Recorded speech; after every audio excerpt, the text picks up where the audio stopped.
नमस्कार, मैं हूँ मोनिका आर्य। नवजात शिशुओं को बचाने की मुहिम पालोना में एक बार फिर आप सभी का स्वागत है। आज हम आपको लेकर चल रहे हैं उत्तर प्रदेश के एक जिले में, जहाँ एक मासूम नवजात बच्ची एक खेत में दफनाई हुई हालत में मिली है। मामला कहाँ हुआ है ये हम आपको बताएंगे। वीडियो को आप अंत तक देखिएगा, क्योंकि हम आपको ये भी बताएंगे कि इस तरह की स्थिति में बच्चे को छोड़ने के बजाय आपके पास और क्या-क्या विकल्प हो सकते हैं, या उन लोगों के पास क्या-क्या विकल्प हो सकते हैं जो अपने बच्चे को खुद पालना नहीं चाहते हैं। ये जो घटना है, इसकी जानकारी हमसे शेयर की थी WAIC के फाउंडर मीरा मार्ती जी ने। हम उनका आभार जताते हैं और अब आते हैं इस केस पर कि आखिर ये घटना हुई कहाँ है। ये घटना घटी है उत्तर प्रदेश के संभल जिले में, जहाँ एक एरिया पड़ता है नखासा, उसको थाना क्षेत्र कहते हैं। नखासा थाना क्षेत्र में मनीखेड़ा गाँव पड़ता है। इसी गाँव में 3 नवंबर की शाम थी। रविवार का दिन था और वहाँ एक खेत के आसपास कुछ सरसों का खेत था जिसमें फसल सूखी हुई थी। तो वहाँ कुछ बच्चे खेल रहे थे, कुछ लड़कियां वहाँ से गुजर रही थी। शाम 4-5 बजे के आसपास जब वो लोग वहाँ से गुजर रही थी तो उन्हें एक बच्चे के रोने की आवाज़ सुनाई थी। जब वो उस दिशा में आगे बढ़ी तो उन्होंने देखा कि उस खेत के एक कोने में एक गड्ढा सा बना हुआ है और उसी गड्ढे में कुछ हिल-डुल रहा है। पास जाकर देखा तो वहाँ एक नवजात बच्ची थी, उसके शरीर पर एक भी कपड़ा नहीं था। रेत से वो पूरी ढकी हुई थी, खेत की जो मिट्टी होती है उससे वो पूरी ढकी हुई थी और उसका केवल एक पैर और उसका सिर जो है वो बाहर था। शायद यही वो वजह थी जिसकी वजह से उसके रोने की आवाज़ उन लड़कियों ने सुन ली। उन्होंने तुरंत आस-पास के लोगों को इन्फॉर्म किया, जो भी आस-पास वहाँ पर ग्रामीण थे। बच्ची को वहाँ से निकाला गया, देखा कि उसकी गर्भनाल भी बच्ची के साथ ही लगी हुई थी। इसका मतलब है कि बच्ची को जन्म के तुरंत बाद वहाँ खेत में दफना दिया गया था।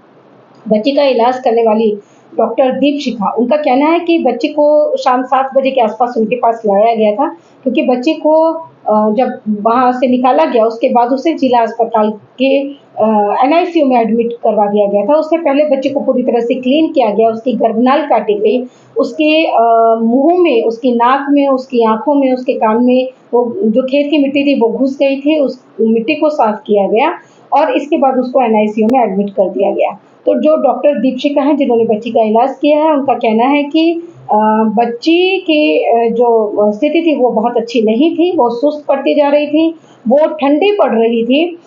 ये तो अच्छी उसकी किस्मत थी कि उसके रोने की आवाज़ किसी ने सुन ली और उसको वहाँ से निकाल लिया।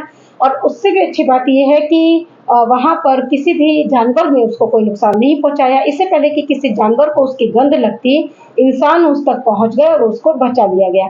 फिलहाल वो बच्ची हॉस्पिटल में एडमिट है और अब खतरे से बाहर बताई जा रही है। मैं आपको ये बताना चाहती हूँ, जिसे कि मैंने पहले भी कई बार ये दोहराया है, कि किसी भी परिवार को, किसी भी व्यक्ति को ऐसा करने की बिल्कुल भी ज़रूरत नहीं है। अगर आप अपने बच्चे का पालन-पोषण नहीं करना चाहते हैं, तो अपने ज़िले की चाइल्ड वेलफेयर कमिटी से मिलकर आप उनको बच्चे को सुरक्षित सौंप सकते हैं, या डिस्ट्रिक्ट चाइल्ड प्रोटेक्शन यूनिट होती है हर ज़िले में, वहाँ पर भी आप बच्चे को सुरक्षित ले जाकर सौंप सकते हैं। ये भारत सरकार की सेफ सरेंडर की पॉलिसी है, जहाँ जाकर इसको पूरी गोपनीयता से अंजाम दिया जा सकता है।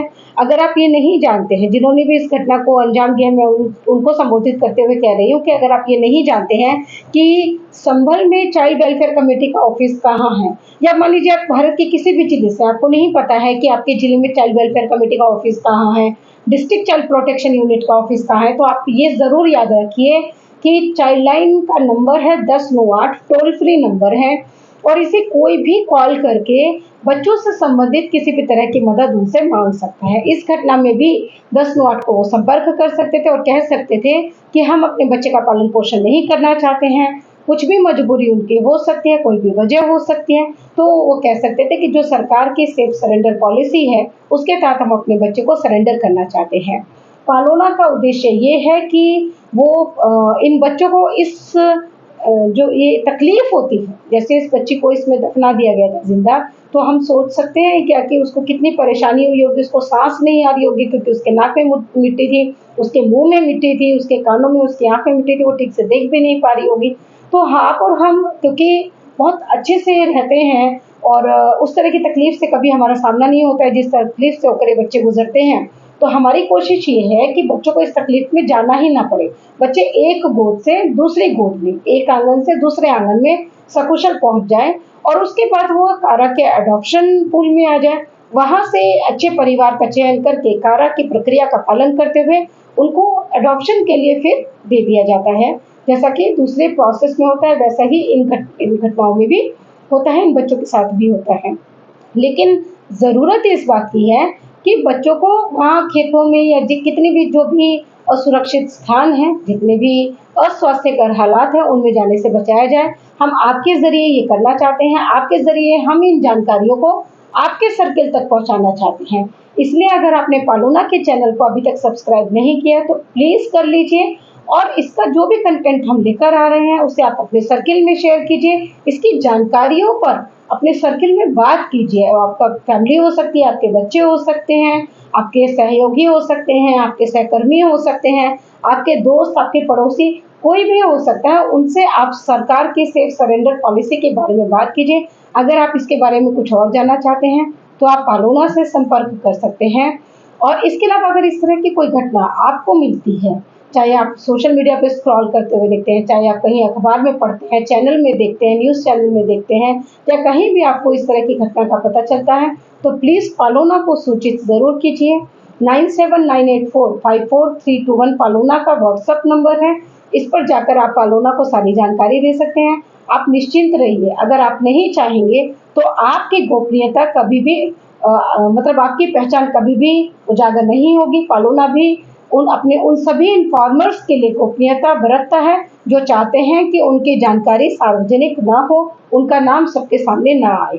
तो आप उसके मामले में निश्चिंत रह सकते हैं। मैं यहाँ से जाने से पहले फिर से ये अपील दोहराना चाहती हूँ कि आपने अगर अभी तक पालोना के चैनल को सब्सक्राइब नहीं किया है तो प्लीज़ उसे सब्सक्राइब कर लें और अगर वहाँ पे आपको एक बेल का आइकन नज़र आता है तो उसे भी दबा दें ताकि जब भी हम कोई नया कंटेंट लेकर आएँ तो आपको भी उसकी जानकारी मिल जाए और आप देखें कि अब किसी बच्चे के साथ क्या हुआ है।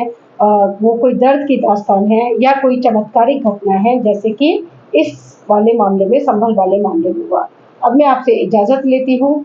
नमस्कार।